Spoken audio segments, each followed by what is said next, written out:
First up today, though, want to talk about how to quiet our minds when it's racing. Psychologists, Tiff, are saying that more people than ever before are struggling with anxiety. So today we're going to talk to an expert who joins us with ways to find peace in an unsettled world.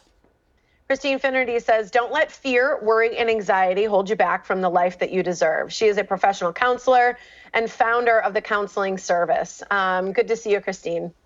Hi, good to see you. I'm still stuck on the tongue scraper. All right. Do you have one? I don't. I brush my tongue, but I don't scrape my tongue. Right. Same. I think you're in the majority. Yep. I think so, too. Well, I love this topic, and this is really about studying a racing mind. And I think so many people are experiencing this lately and even just having trouble sleeping because of it. So let's talk about why does our mind race in the first place when we get stressed? Well, I think what happens is when ordinary things come at us, like distress or stress, things that we can't control. So when stimulus comes at us that we can't control, we tend to scan our mental landscape and we look for possible answers of what has worked in the past, what we think is logical. And that is okay for us ordinarily. But when stress starts to come at us really, really fast, we tend to attach our stimulus, the things that are coming at us, to our response too quickly. So that one reaction becomes the other. We tend to make the worry about what's happening next. For example, we have so many things going on right now. We've got a national pandemic. We've got fires on the West Coast. We've got wet weather and storms on the East Coast. We have rising racial tension. So all of us have a lot coming at us. And then there's our daily life. What happens is we end up making the worry the stimulus of what's coming at us. And so all of a sudden, our mind is racing back and forth to find an answer. And we're not able to slow down and come up with a rational and quiet, calm, centered answer. How do we know if the way we're responding to stress is inappropriate?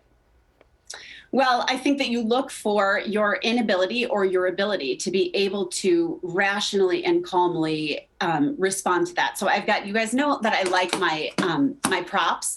So I have two props to explain what this is like. Can you see this? Yeah. Stimulus Okay. and response. Okay. Yep. I see that. Okay.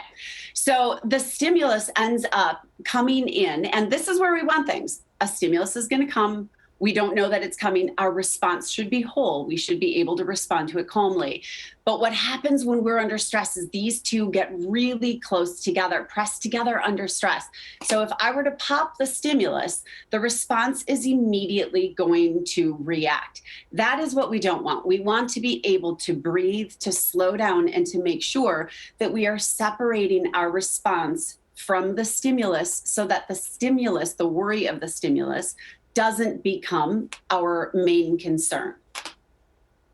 So what do you say to someone? Because I mean, a lot of this sounds like, I think, letting go of control, right? And our ability to be a little bit more present. But what do you want people who have a tendency to worry to know? Well, that's it. That's exactly it. It's control. It's exactly what you said. So to slow those down, to get those two to separate, is to understand the only thing you have control over is the response. We can't control the stimulus that's coming at us. We can only control our response. So understanding just to be able to bring the best you to every situation, to be able to respond in a way that you feel confident, that you feel comfortable, and that you feel is the safest and most reasonable for any given situation. We can never control that stimulus. I think people sort of fall into two different categories: those who tend to worry a lot and those who aren't so worried. So what do you want people who have that tendency to worry to know? That this is what I say to my clients all the time, and it sounds so cliche, but it's so true. The best you can do is to be the best you.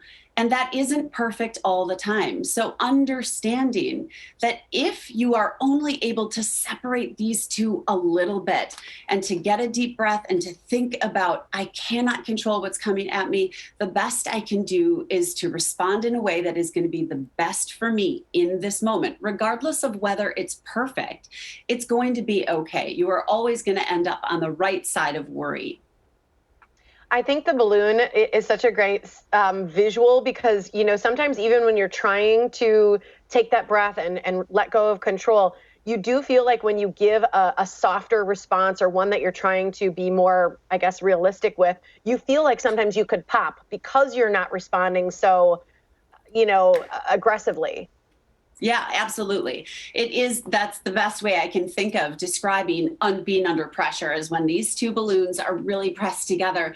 This is exactly what is happening to us in our minds. And it helps sometimes just to have a visual and give us something to focus on. What am I trying to do right now? I need to stop. I need to breathe. I need to understand that the best I can do in this situation is to be the best me. And the only way to do that is to let go of some of the pressure. When we give ourselves the grace to make a mistake and to not get it right, that's when these two things separate a little bit. It takes the pressure off. I love that. Christine, Yeah. thank you so much for joining us. Really important topic, I think, for today. Good to see you. In these tough times. Thanks. Yes, good to see you too. All right, for more information about Christine and quieting your mind, you can go to our website, themorningblend.com, to find out more. And there's always good resources too online.